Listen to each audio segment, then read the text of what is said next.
بسم اللہ الرحمن الرحیم. قال النبی صلی اللہ علیہ وسلم اللہم اعز الاسلام بأبی جہل ابن ہشام او بعمر ابن خطاب رضی اللہ تعالی عنہ.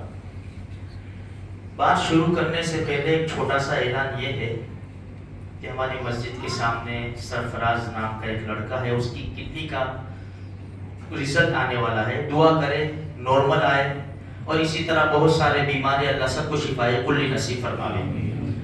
دوسرا ایک میرے بھائیوں, جو 2002 میں گودھرا میں جو کچھ ہوا تھا, 10 مسلمان ہیں, 22 سال سے جیل میں, 22 سال.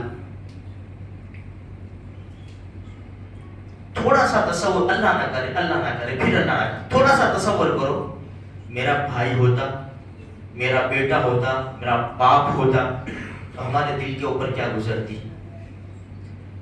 پھانسی کی باتیں چل رہی ہے, خصوصاً ہر ایک انسان کو دعا کرنی ہے, ہر ایک مسلمان کو.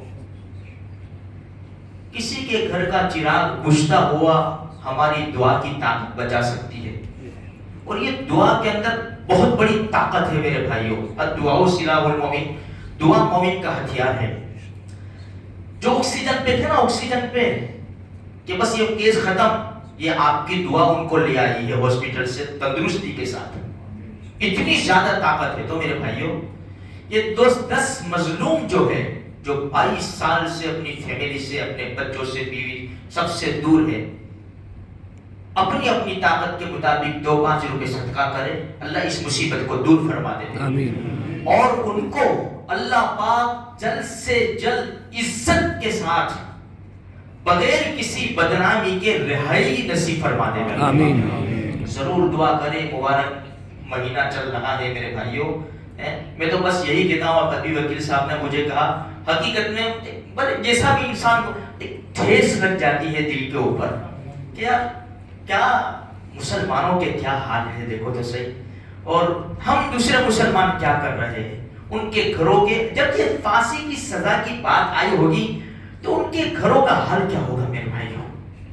ان کے بچے کسے بلک بلک کر روتے ہوں گے, ان کی عورتوں کی آنسو کون دیکھنے گیا, ان کی بوڑھی ماؤں کی جو تڑپ ہے کون دیکھنے گیا. اللہ کرے نے ہمارے 2 الفاظ اللہ قبول فرما لے ہیں, اور ان کا گھر ایسا خوشی کا ماحول دوڑ جاوے کہ سجدے میں گر جاوے کہ رب تیرا شکر ہے کہ تو نے کس کی سن کر ہمارے لیے ہمارے ہاتھ میں اچھے فیصلے کر دیے. بس اللہ قبول فرمائے. دیکھو میرے بھائیوں, ایک محرم الحرام ختم, دوسرا شروع ہو گیا. یہ اسلامی سال جو شروع ہوا نا, قربانی کے ساتھ قربانی کی یاد دلا کر شروع ہوتا ہے.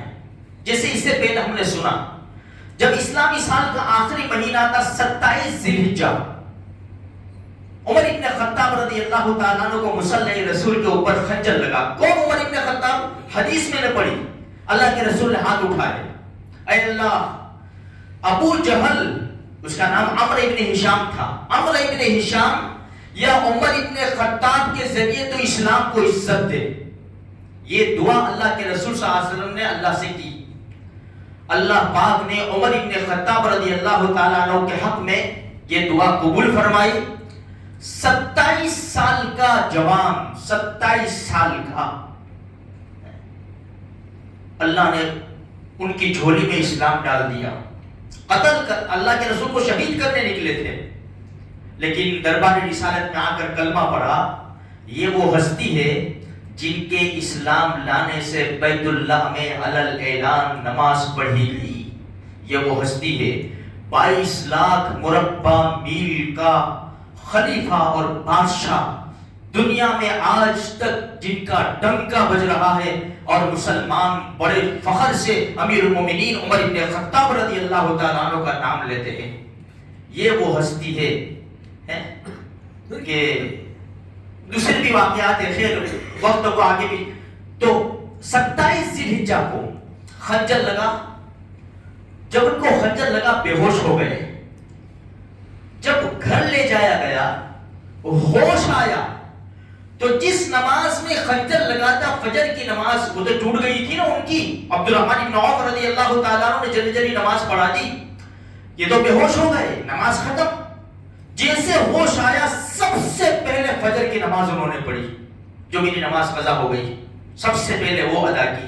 خیر میرے بھائیوں، ان کو خنجر لگا، 2-3 دن ایسے نکل گئے، شہید ہو گئے۔ پہلی محرم الحرام کو عمر بن خطاب رضی اللہ تعالیٰ عنہ کو اللہ کے رسول صلی اللہ علیہ وسلم کے پڑوس میں جو آرام فرمائے خلیفہ اول ابو بکر صدیق رضی اللہ تعالیٰ عنہ، ان کے پاس عمر بن خطاب رضی اللہ تعالیٰ عنہ کو دفن کیا گیا۔ ہم نے کئی بار سنا ہے، جب خنجر لگا سمجھے کہ میری موت یقینی ہے، اپنے بیٹے سے بلایا اور کہا کہ امی سے جا کر کہو میرے باپ کی سب سے بڑی خواہش یہ ہے اگر اللہ کے رسول کے قدموں میں جگہ مل جائے۔ امی نے فرمایا جگہ میں نے اپنے لیے رکھی تھی لیکن میں آپ کو ترجیح دیتی ہوں، لاؤ عمر کو دفن کر دو یہاں پر۔ یہ عمر ابن خطاب رضی اللہ تعالیٰ عنہ ہیں۔ اسلام کو بہت بڑا نقصان ہوا تھا ان کی شہادت کے اوپر۔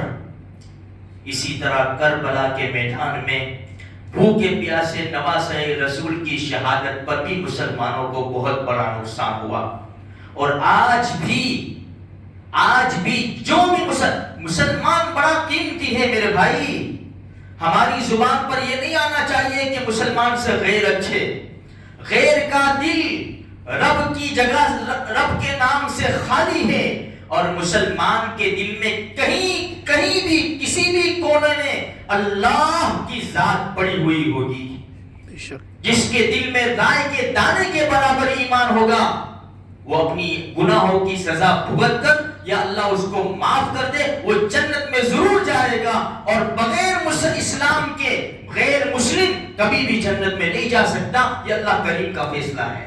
تو میرے بھائیوں، ہم وہ قوم ہیں کہ اسلامی سال ختم ہوتا ہے تو بھی قربانی کی یاد دلاتا ہے، اسلامی سال شروع ہوتا ہے تو بھی قربانی کی یاد دلاتا ہے۔ امام حسین رضی اللہ تعالیٰ عنہ نے پوری تیاری کر لی تھی کربلا کے میدان میں۔ یہ وہ دن چل رہے ہیں کہ مدینہ منورہ کے اندر افراتفری کا ماحول تھا، ان کو نہ جانے دیا جائے، بڑے عجیب حالات تھے۔ جب چل دیے کوئی رو رہا ہے، کوئی گھر میں گھس گیا ہے، کوئی باہر نہیں نکلتا ہے، ایسے حالات تھے۔ وہ حالات کو مد نظر رکھتے ہوئے اپنے دن یہ گزارے، ناچنے کودنے میں میرے بھائی، ہرنے پھرنے میں اپنے اوقات کو ضائع اور برباد نہ کرے۔ یہ دن نواسۂ رسول کی یاد کے دن ہیں۔ اس لیے میرے بھائی، کل بھی میں نے کہا تھا، آج بھی کہتا ہوں کہ ہم سے کوئی ایسا کام نہ ہو جائے کہ نواسۂ رسول ناراض ہو جائے، نانا ناراض نہ ہو جائے، اللہ کے رسول کی بیٹی حضرت فاطمہ الزہرا رضی اللہ تعالیٰ عنہ ناراض نہ ہو جائے کہ میرا بیٹا تو شہید کر دیا گیا تھا اور تم اسی دن خوشیاں منا رہے تھے۔ اللہ تبارک و تعالیٰ ہماری حفاظت فرماوے، اور ہم گنہگار مسلمانوں کی طرف سے ان نیک لوگوں کو اللہ پاک بہترین بندہ نصیب فرمائے۔